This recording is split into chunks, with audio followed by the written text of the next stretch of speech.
মই বৰ্তমান উপস্থিত আছো যোৰহাটস্থিত বায়ুসেনা ছাউনীৰ সন্মুখত আৰু বায়ুসেনা ছাউনীৰ সন্মুখত আজি একাংশ ঠিকাভিত্তিক কৰ্মচাৰীয়ে প্ৰতিবাদ কৰা পৰিলক্ষিত হৈছে আৰু এইসকল কৰ্মচাৰীয়ে ঠিকাদাৰী প্ৰতিষ্ঠানৰ অধীনত বায়ুসেনা ছাউনীৰ চৌহদত দীৰ্ঘদিনৰ পৰা কৰ্মৰত হৈ আছিল। কিন্তু এইসকল কৰ্মচাৰীক বিগত প্ৰায় 5-6 মাহে মাহেকীয়া বেতন আদায় দিয়া নাই ঠিকাদাৰী প্ৰতিষ্ঠানে। তাৰে পৰিপ্ৰেক্ষিতত আজি এনেদৰে প্ৰতিবাদী কাৰ্যসূচী ৰূপায়ণ কৰিছে আৰু প্ৰতিবাদকাৰীসকলে উল্লেখ কৰিছে যে তেওঁলোকে আৰক্ষীকো এই সন্দৰ্ভত অৱগত কৰিছে আৰু প্ৰায় 5-6 মাহ ধৰি তেওঁলোকে মাহেকীয়া দৰমহাৰ পৰা বঞ্চিত হৈ আছে আৰু এক হাহাকাৰ পৰিৱেশৰ সৃষ্টি হৈছে আৰু এনেদৰে আজি বায়ুসেনা ছাউনীৰ প্ৰতিবাদ কৰা পৰিলক্ষিত হৈছে আৰু ঠিকাদাৰী প্ৰতিষ্ঠানৰ অধীনত MES-ত তেওঁলোকে কৰ্মৰত হৈ আছিল।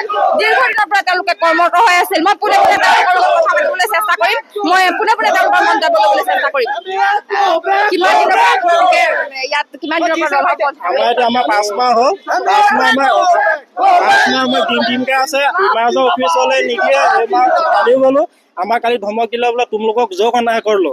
সেইটো কাৰণে আমি যিহেতু কাৰ্যসূচী ল'বলৈ কৈছোঁ আৰু আমি আমাৰ প্ৰায় 15 বছৰ, কিছুমানৰ 15 বছৰ হৈছে, 20 বছৰ হৈছে আৰু আমাক PF দিয়া নাই আৰু ESI আৰু আমাক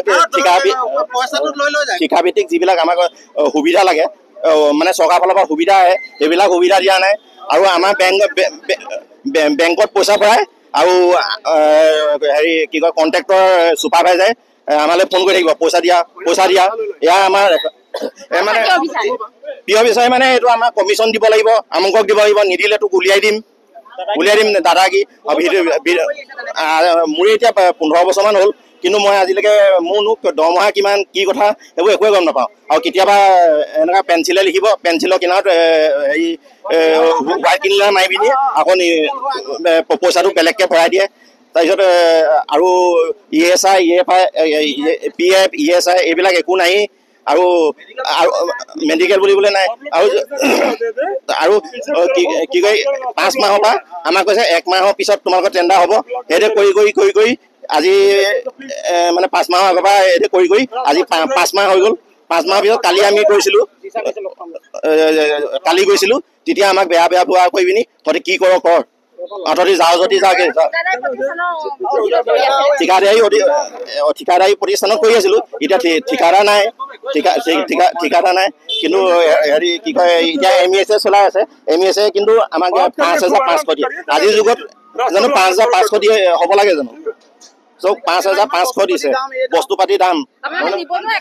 জয়জয়তে আমি আমাৰ কৰ্মচাৰী পন্থা ফালৰ পৰা আপোনালোকৰ সামাজিক বহুত ধন্যবাদ জ্ঞাপন কৰিছোঁ। পোনপ্ৰথমে এটা আপোনালোকৰ কথা কওঁ যে আজি 2004 পৰা 20 বছৰমান ধৰি পেলাই ঠিকাৰী পক্ষৰ লগতে উদ্যোগিক কৰ্তৃপক্ষৰ লগত কিছুমান সম্পৰ্ক কিছুমান লগ লাগি পেলাই আজি আমাৰ যিটো পৰিমাণে প্ৰাপ্যভাৱে ধন পাব লাগে সেই ধন পৰিমাণে আমি ধন ৰাখি নাপাওঁ। গতিকে তাৰ আধা সংখ্যা তেওঁলোকে ঘূৰাই লৈ লয়। লগতে আমাৰ কোনো সুবিধা নাই, PF নাই, যিখিনি সুবিধা থাকে একো নাই। গতিকে এই গোটেই বস্তুটো গোটেই বিষয়ববীয়াসকল মিলিত হৈ পেলাই এটা পক্ষ আছে, যিটো পক্ষ আজি ইমান আমাক ঠগি আহিছে। গতিকে আমি এই মুহূৰ্তৰ পৰা আমি প্ৰধানমন্ত্ৰী ডাঙৰীয়াৰ লগতে আমাৰ কেন্দ্ৰীয় চৰকাৰৰ লগতে আমি জনাব বিচাৰিছোঁ এই পক্ষটো আমি কিমান দিন ধৰি থাকিব যে এই পক্ষটোৱে এনেকৈ কিমান ধন লুটি থাকিব, ইমান ধন ৰাখিব। গতিকে আৰু এটা কথা কওঁ যে আমাৰ ইয়াত বহুতো বিবাহিত পুৰুষ আছে, তেওঁলোকৰ ল'ৰা ছোৱালী আছে, কলেজত পঢ়িছে, স্কুলত গৈছে, পইচা দিব লাগে। আজি ছমাহ ধৰি পেলাই তেওঁলোকে কোনো পইচা দিয়া নাই। আমাৰ যিটো প্ৰাপ্য ধন আমি সকলোৱে ইয়াৰ পৰা বহুত মইতো বহুত গাঁৱৰ পৰা সমূহ কিমান পইচা লাগে, তেলকণ ভৰাবলৈ কিমান টকা লাগে, ধনৰাশি লাগে, সেইটো তেওঁলোকে গম নাপালে। আমি প্ৰত্যেকবাৰ গ'লে আমি অফিচতো গ'লো, বহুতবাৰ ৰিকুৱেষ্ট কৰিলোঁ, তেওঁলোকে আমাৰ কথা মানি নল'লে। গতিকে আজি এই মুহূৰ্তৰ পৰা আমি প্ৰধানমন্ত্ৰী ডাঙৰক আমি জনাব বিচাৰিছোঁ যে লগতে কেন্দ্ৰীয় চৰকাৰক জনাব বিচাৰিছোঁ এই বিষয়টো আপোনালোকে চকু দিয়ক। গতিকে এই বস্তুটোত এটা ডাঙৰ পক্ষ জড়িত হৈ আছে, যাতে সেই পক্ষটো যাতে উদ্ধাৰ কৰক আৰু এটা আমাৰ সমস্যা সেই সমাজটো যাতে আমাক ন্যায় কৰি দিয়ক। ধন্যবাদ। আপোনালোকৰ পৰা যেতিয়া মাহেকীয়া বেতন আপোনালোকে লাভ কৰে, তাৰ পৰা যে পইচা কাটে, সেই সন্দৰ্ভত আপোনালোকে ঠিকাদাৰী প্ৰতিষ্ঠানৰ মূল যিসকল বিষয়ববীয়া আছে যোগাযোগ কৰিছিলে?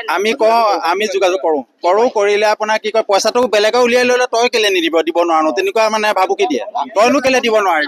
আপোনালোক ঠিকা ভিত্তিক কৰ্মচাৰী আমাৰ 125 আছে, 125 হ'ব আপোনাৰ তেনেকে একে চবৰে মানে এইটো কি হয় মানে এইবছৰ কণ্টেক্ট কি কৰিলে, এইবাৰ কণ্টেক্টটো হৈ গ'ল নাই, 10 মাহ বুলি কৈ পেলাই বহি চহি উঠাই লৈ যায় তাত, একো সেইবোৰে বহি খেল নাই লৈ গৈ পেলাই পাছত কি কৰে, পাছত তহঁতৰ 10 মাহত গুচি গ'ল বুলি আকৌ 6 মাহ মান কৰি আকৌ 6 মাহৰ পাছত কেনেকুৱা আমি মানে যোনটো পইচা পাই আছো বছৰটো মিলালে আমাৰ 5,000কে নপৰেগে, পইচাটো লৈ গুচি যায় নহয়। সেইটো কথা হৈ আছে। হয়, এনেদৰে আজি এইসকল ঠিকা ভিত্তিক কৰ্মচাৰীয়ে প্ৰতিবাদ সাব্যস্ত কৰা পৰিলক্ষিত হৈছে। তেওঁলোকে 5ৰ পৰা 6 মাহ ধৰি নিজৰ প্ৰাপ্য লাভ কৰা নাই। তাৰে পৰিপ্ৰেক্ষিতত এনেদৰে প্ৰতিবাদী কাৰ্যসূচী ৰূপায়ণ কৰিছে।